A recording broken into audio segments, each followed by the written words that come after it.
కాదు కదా, మాకెవరు లేదు.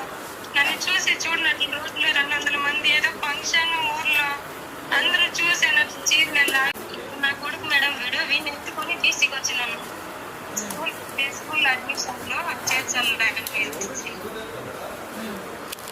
చెట్టు కట్టేసి కొట్టినారు మేడం. వాళ్ళంతా కమిలిపోయింది. ఒక ముసలోడు మన వెంకటలక్ష్మి, మునికెన్నప్ప, జగదీశ్వరి, రాజా చాలా దారుణంగా మాట్లాడినాడు. లేదమ్మా లేదమ్మా, ఇది చాలా దారుణం. ఇది నాకు నేను మాట్లాడాను, శ్రీకాంత్ గారితో కూడా నేను మాట్లాడాను. వెంటనే విషయం తెలిసిన వెంటనే మాట్లాడాను. నేను డిపార్ట్మెంట్ వాళ్ళతో మాట్లాడతాను. ఆల్రెడీ కేసు కూడా ఫైల్ చేశారు. వాళ్ళని కూడా మీకు కూడా ఏం లేదు, నువ్వు కంగారు పడకు, గవర్నమెంట్ మీకు అండగా ఉంటుందమ్మా.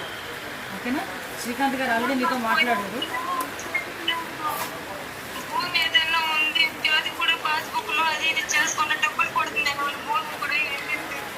లేదమ్మా, ఒకసారి మన వాళ్ళు కూడా వస్తారు మీ దగ్గరికి.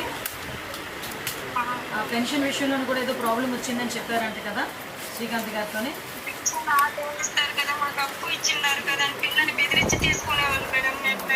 అదే అవన్నీ కూడా తీసుకొని నేను డిపార్ట్మెంట్ వాళ్ళతో కూడా మాట్లాడతానమ్మా. నువ్వు ధైర్యంగా ఉండు. సార్ కూడా నీతో చెప్పమన్నారు, ధైర్యంగా ఉండని చెప్పమన్నారు. శ్రీకాంత్ గారు కూడా మీతో మాట్లాడుతున్నారు, కంటిన్యూ టచ్లో ఉన్నారు తల్లి. ఎవరు ఏ ఇబ్బంది అయినా ఒకసారి శ్రీకాంత్ గారు కూడా మీరు చెప్పండి, నేను ఫాలో అప్ చేసుకుంటాను. సరేనా? ఓకే అమ్మా, ధైర్యంగా ఉండమ్మా. ఏది పిల్లోడాడి ఆయన అన్న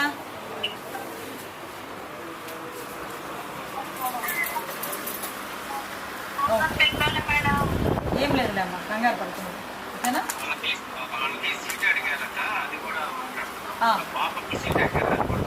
ఎక్కడ సీట్ అడిగారు?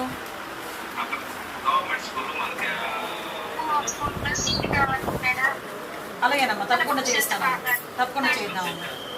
ఆల్రెడీ శ్రీకాంత్ గారు మాట్లాడారు, ఎమ్మెల్సీ గారు, తను చూసుకుంటారు. ఓకేనా? ధైర్యం ఉండండి అమ్మా, ధైర్యం ఉండండి. ఉంటాను.